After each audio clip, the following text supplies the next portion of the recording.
It's the last building on the Pacific Highway. That's cool. Yeah, bellissimo. Sì. You don't live in San Diego, but no, but I grew up in Newport Beach. Oh yeah. And then my dad had a house in Rancho Santa Fe. Ah, okay. So because I read you were from LA, or you're not from LA. I was born in Los Angeles and lived there until I was 10, and then I moved to Newport Beach, and then but my parents were divorced, and my dad lived in Rancho Santa Fe, and all my brothers and sisters, half brothers and sisters, they went to high school at Torrey Pines. Ah, okay, yeah. It's beautiful. San Diego, I say all the time, it's like living on vacation. It is. Because it's a vacation. That's why it's hard to work there. Yeah, definitely. Yeah, I will be back in the fall, at the end of October. I will be back. There is the SoundCon. Of course. The last time it was, I don't know, Texas or something, but where is it this year, SoundCon? It's in San Diego, and they did it in Washington, D.C., I believe, like 2 weeks ago. So okay. 2 editions. Two? Yeah, okay. one on the east, one on the west coast, which is the best. When is it? Yeah. The DC edition is mid-July, and the San Diego is always the 1st of November. Oh, okay. So usually it's the last big event before Thanksgiving. Yeah. And then, so people sometimes extend their stay to Thanksgiving in San Diego. How did you get to San Diego then? Because my husband Marcello opened the flight academy, the helicopter flight academy, and first we stayed in LA 1 year, and then he chose San Diego because for his business plan was better, because he had like less competition than LA, and the weather was amazing. The city, we fell in love with the city. There are a lot of Italians as well. Little Italy in San Diego. I didn't know that. Yeah, it's biggest. The Little Italy in San Diego is bigger than LA. So we have a lot of people there from the south part of Italy. The first were fishermen from Sicily. How amazing! Yeah, and still there are some Italian fishermen there at the seaport village where we the fish market on Saturday morning. Yeah. So cool. Bello, we love it. I spend more time in Napa Valley because we have a house in St. Helena. Yeah, I believe. So it's the best place to stay for your job. No, for my job. Yeah. I don't think I'll be spending a lot of time in Temecula. Yeah. Oh my God, I've been there a couple of times, but they live on wine clubs. Yeah. They sell everything out on wine clubs. You can find a single wine from Temecula in San Diego. Yeah, that's absurd. right. Yeah, it must be because you just don't see the product. Yeah. And after how do you call it, glasswing mosquito? Like the 80s, the hopper.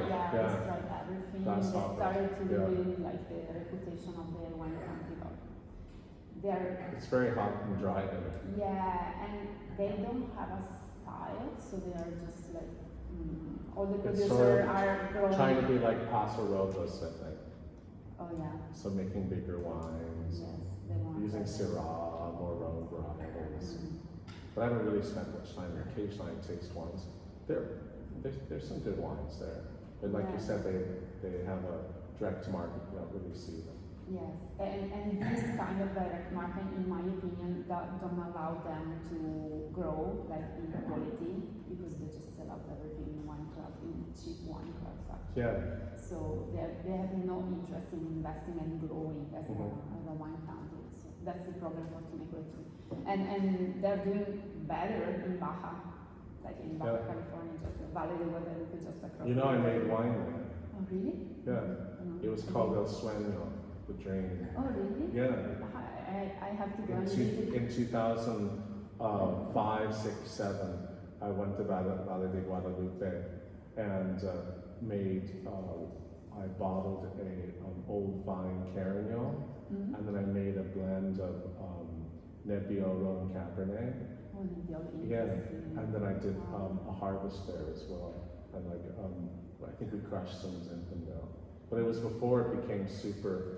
Yes, super cool. Yeah, 2005. Nobody worked. It was really hard to get the wines across the border. The customs were always like you're like, what were you doing? Oh, I make wine in Mexico. They're like, okay, straight to, to secondary. They're checking the car for who knows what. It was fun. And you do have the winery there? No, it was only for those 3 years. Okay. I made a wine also called One Wine, One World, where with a guy called Hugo Costa. He owns a winery called Las Casa de Piedras, House of Stones. Yeah, you know it, it's very famous. And Paralelo. Yeah, and so Hugo and I blended a wine from Mexican wine, California wine, and French wine. We put it together, and we called it One Wine, One World. Okay. And then it was for charity. And actually the Pope drank it twice. Oh really? Yeah, he drank it here. What a fun story. In just down the road in a restaurant. Oh wow. This Pope? No, the Pope was Ratzinger, maybe? Yeah, exactly. Yeah, wow, that's an interesting story. Yeah, so that was another. Fun. It was fun, it was a lot of work. I learned how difficult it is to sell wine. Yeah, you were on the other side. It was a good experience to understand selling wine and how difficult it is to get paid. Okay, but going back, I wanted to ask you, my first question was actually to ask you what brought you to open JamesSuckling.com after more than 30 years with Wine Spectator, and I was also fascinated how did you came up talking about wine and writing about wine. It was kind of a serendipity case because you were looking for a journalism, a classic, let's say, daily journalism job, but Wine Spectator was offering a position, so you took a bet on wine, and now you're here. So it's kind of like wine found you and not all the way around. So I was fascinated because it's kind of my story. I was a let's say, political and chronicle journalist, and then I turned into wine after we moved to the United States for chance, basically. So I wanted to ask you, after 30 years writing for Wine Spectator, why did you choose to found JamesSuckling.com, and what did you thought in that moment that brought you here? Ma parliamo inglese or Italiano? Sì, no, we can do it in English. Okay, sure. Yeah, that's much easier for me. Because mio italiano è abbastanza buono. No, capisci benissimo, anzi è buonissimo, Marcella mi ha detto che è perfetto. Ok, Marcella è troppo gentile. Ma comunque, so, no, when after 29 years at the Wine Spectator, I was, I guess around, in my early 50s. And it was just one of those things, I think everyone goes through that process where, am I going to spend my life at the same company? And it's been amazing. And but at the same time, I really want to do something on my own. And also, I didn't have any shares in the company, so it wasn't like it was really mine. Yeah, so like you felt you were working for to grow something else, and it wasn't yours. So I just thought, well, I'll go out on my own. Actually, I was pretty naive because I didn't realize how difficult it is to go out on your own. And at the time, the Wine Spectator had a huge infrastructure, and an army of editors and people who organized tastings. And so, but I decided to do it one way or another, and it worked out really well. But it was very hard in the beginning, when you're no longer with a big organization and out on your own. And I had a very good following already after 29 years at the Wine Spectator. But yeah, it was hard for a while, and finally took off when I moved to Hong Kong. And Asia was really a growing market, and I was just in the right place at the right time, and had a lot of help from other people. But here today, after all that struggle in the beginning, it's great. And I think that that's also part of being an entrepreneur. When things don't work properly, then you find solutions. And that's always been my take a risk. It's always been my forte, I think, is finding solutions to problems. Definitely, yeah. And it's just 10 years, and You exploded like before Europe. You were in Hong Kong, exactly, but then you moved also to Italy. So that there. Yeah. So Italy. I moved here in 1998 with the Wine Spectator, and actually it was my idea. I was living in London at the time, but I realized that I wanted to be close to the vineyards, and I wanted to be part of the story.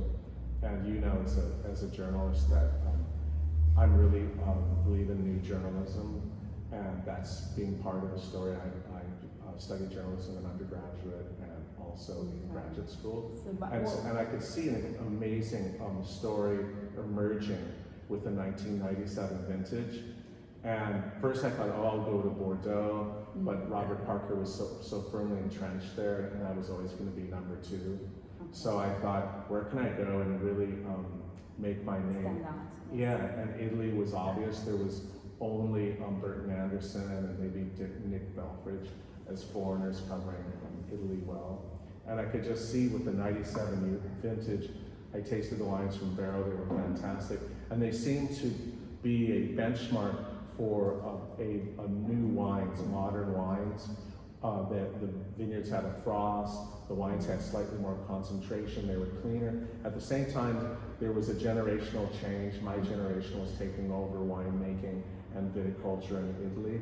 So I convinced the Wine Spectator that I should move there from London. I had to pay myself. But anyways, that's how much I believed in it. So you really took a bet on Italy. Yeah. And so I sold my house in London and moved myself, my wife, and my 2 kids. Wow. And what is it about Italian wines and culture that fascinates you the most? Good question. Well, in 1983, I made my first trip to Italy as a wine critic and journalist. And I had just been working with the Wine Spectator 2 years. And I went with a friend who was an importer from New York, Philip de Berardino, with Mediterranean wine imports. And we traveled across all the ways down Italy from Friuli to Piemonte to Tuscany, Lazio, then down to Sicily. And I was just really found it so fascinating that, of course, the history, the beauty, the wines honestly weren't very good at the time. Yeah. There was a lot of bad wines. I remember so many wines just smelled of Parmigiano and they had volatile acidity. Yeah, but at the same time, there was this magic about the place, and people were so friendly. And I felt really warm here, and I said to myself, one day I'll come back and live here. Okay, so it was about the people, first of all, and then the wines came after years, because the improvement in technology and in techniques of making wine in Italy has been in the last 2 decades. And totally. So I believe that. And that it really was the 97 vintage. And I think that also you can see too, I was just thinking out loud that when I was in the 80s, I could see there were enologists working like Takis and other people, but their main jobs were to fix problems, whether it was VA or the wine lacked body. But then there was this change in the mid-90s where you had consulting enologists come out, and they were stylizing wines, making wines more modern, and that was interesting, and that was really important. And now we've gone back, even gone further, where winemakers, even if they're consulting winemakers, it's much less about stylizing wines. It's more about making wines that communicate the intrinsic quality of the terroirs and microclimates. I read a sentence on your website that I want to read to you now and ask you a question about. So I believe that today's wine drinker deserves more than just written reviews and criticism. They need to see with their own eyes the place, the people, and the rating process. Truly, there is so much more to learn about wine than just simple numbers and prose. And I couldn't agree more with this, so I will ask you a provocative question. So why not to eliminate scores then? So why not to extend the wine journalism just to stories without judgments? Do scores still makes sense in the influencer era? Yeah, I think scores do because consumers want it. So at the same time, it's great. I'm an influencer. I guess I'm probably number 6 or 7 as an individual, number 2 in the world as a wine influencer. And that's great storytelling. That's what I have done my whole life as a journalist, and also making documentary films, and also you can see from masterclass.com. Yes, but at the same time, people want ratings because it's very easy for them to understand the quality of the wine. It's not at all the end all. It's not just that, but people, particularly today, they have they don't have a lot of time. They have so many things going on, you know, whether it's just daily life or a lot of people just using social media or whatever it is. But I think that for just a quick idea of the quality of the wine, if you can see scores, then that really helps. And the fact is that our ratings are more popular than ever. So if you just look at it on that level, on what the market's doing, and people use them all the time, and whether it's online or offline. Yes, so it was really sort of funny when I started out at JamesSuckling.com. The concept, we were way ahead of our time. It was going to be like Netflix, and it would be visits to wineries. And my partner was a very famous Hollywood director, James Suckling, who did 3 Men and a Baby, Sister Act 1 and 2, Father of the Bride. And so he was going around with me with the camera, with the video camera. Yeah, and then he would cut it and we'd put it. But it was really sort of annoying because this was our idea, and there were 2 things. One, people really didn't want to pay for video, and also because of YouTube, there's lots of free content. Yes. And 2, everyone kept on writing, well, what's your score? Like, people wanted ratings. So you were trying to tell a story in an extensive way, and they wanted just the numbers. Just numbers. Okay, I remember the first year I rated maybe on my own 3,000 or 4,000 wines, and by the end I was tasting 10. And today, with my team, we taste 25,000. I was impressed with Yeah, that number. but now you see it, so I'm seeing with bottles everywhere. all around, And we have the same in Hong Kong. So in the end, I guess it's a combination. We still do classic journalism, write the stories, we do video, and then there's ratings at the same time. But people keep on wanting the ratings. So I think it's a good, quick way to have an idea of the quality. Because also think about it, there's so many wines out there today. It's mind-blowing. Yeah, it's like, okay, well that's a 92.1. Okay, yeah, it's probably going to be good. So that's. And also, it's because they trust your judgment and they trust your team. So you have to build a reputation and trust. Exactly. And also some people may disagree. Like I don't agree anything JamesSuckling.com says. That's fine with us, but at least they know. Like they'll see our scores and they'll say, no, unless it was, who knows? But anyway, everyone's welcome to their opinion, obviously. Yeah, I imagine you're well aware that a good score can make a difference on the market. So for so many wineries also exporting to the US, how do you face this difficult role? Do you ever feel bad if you score a wine low, or if you, I don't know, how do you manage that, your feeling in knowing that your number can really impact the sales and the market? Yeah, I think, of course, we take that all very seriously, and we have a real responsibility to taste the wines properly. And so we have a good system of understanding if a wine's not up to what it should be, and we spend time with wines and we'll retaste wines. That's why, for example, we use Corvan also, so we can retaste things if we want, or if a sample's not, because we can look at all the past scores as well. If it's not what it should be, we'll ask for new samples or talk to the winery. But at the end of the day, we have to make that call because we're critics. We're wine critics. It's just like being a food critic, a movie critic. You know, it's just like it's being a journalist. Like, you can be friends with politicians, but at the end of the day, you have to write the story. You know, I grew up as a journalist, and I learned that at a very early age, and I try to instill that in the young people that work with me, and the guys my age who work for my team, we're all on the same page. That's what we do. We're wine critics, and we have to make the call. But of course, I understand that that it can really affect people's livelihoods. But unfortunately, that's what we have to do. So we give the wine its best shot. That's why we try to make sure that it's tasted at the right temperature. We taste in the same glasses. You know, we learn about the wine either from the producer or, you know, look on their websites and get information. But that's all part of the process. I see. And which are the criteria to select the samples to determine if to admit Well, samples? generally we have a database, and we invite the wineries to submit. So it's not just random wines that, you know, whoever sends gets tasted, but also sometimes we work with consortios, with growers associations.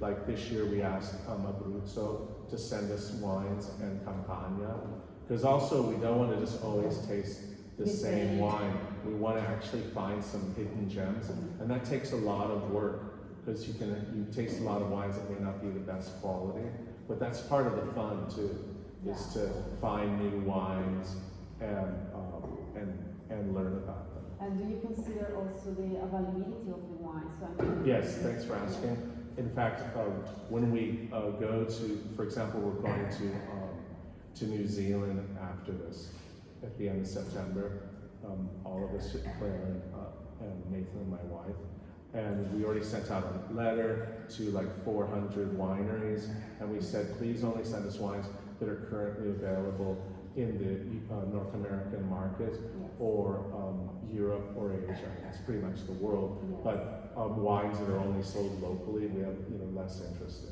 Of course, because, you know, your rating can be helpful to many people, because you can't even find the wine. So I believe that that's very important. And then I like also some of the fun part is if someone contacts me, then I'm like, I take a look, oh, that could be sort of interesting. Or if someone says, hey, I got a friend of a friend, you should try his wine. And I generally try the friend of friends wines if it's from another producer, because then we could find something new. Because also this process of discovery is also an important process as a wine critic. And I think that it what makes you different from, for instance, Wine Spectator or magazine, in which they don't accept all, you know, the samples, or they're not just so open to accept. Well, that's we like to be open because it's fun. When you taste wine, like, whoa, you gotta taste this. This is crazy. And that's the point of journalism, like finding new stories. Not the same old story. And totally, that's really what we, you know, strive for, is to find that new and exciting wine. Yeah, you've done so much for Italian wines, helping many producers and wine regions to be known internationally. You mentioned the consortium, for instance. And in 2017, you received a knighthood from the Italian government, the Cavaliere dell'Ordine della Stella d'Italia, for your decades-long coverage of Italian wines. And you also received in January 2018 an honorary citizenship from the town of Montalcino for your almost 4 decades of writing about and rating Brunello di Montalcino. Right. So what do you think is missing to Italian wines or Italian producers to equal the excellence and also the value of French wines, for example? I know we can make general assumptions, of course, but let's focus on the most famous wine region, for instance.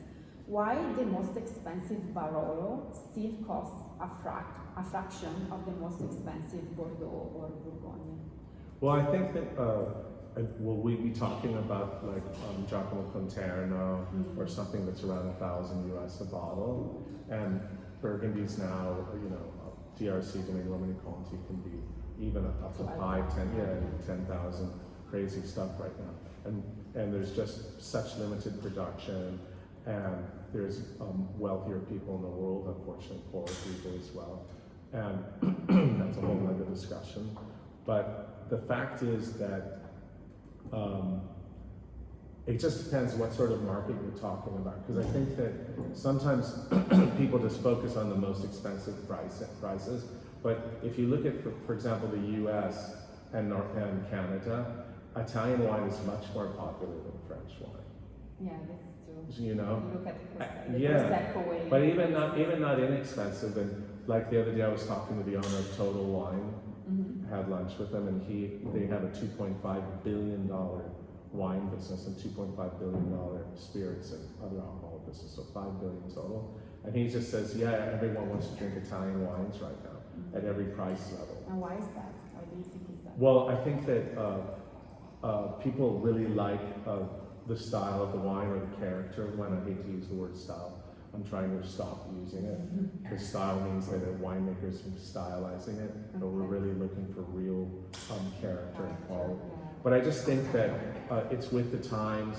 People like crunchy wines, you know, croccante, which I'm really excited about. I love that too. And they want drinkable wines.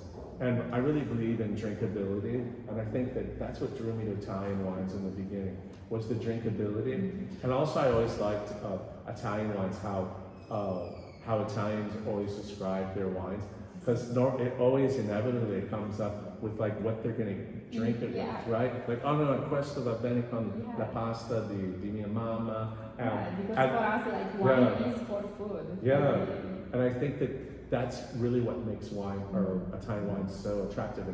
And French wines, by comparison, they're more talking about the terroir, microclimate, or, you know, and it's more about just that. It's not about the whole experience. Okay. So I think that that's probably why it's so popular in America. And as far as, well, back to your original question, I'm sure there's a lot of upside to pricing in Italian wines, that the best wines will only become more expensive because they're made in limited quantities, particularly wines from the Langhe, like Barolo, and to a lesser extent. So there is room to grow. Yeah, totally. In the next years. I think they've already gone up quite a bit, even, and Brunello is so popular in the U.S. and globally now. So I think that you'll definitely see some pressure on prices in the future as a consumer. Prices will be more expensive. Yeah, but besides freshness and crunchiness, croccante, what do you think Americans look for in an Italian wines? Like just drinkability, or there is also? I think well, when they're drinking Italian wines, it like means something to them, in the sense that every bottle is like like a GPS that takes you to wherever you want to go. And if you're drinking a bottle of Italian wine, it's really evocative, and you think about Italy. Americans have a wonderful idea about Italy in general. But unfortunately, they focus a little bit too much on Tuscany.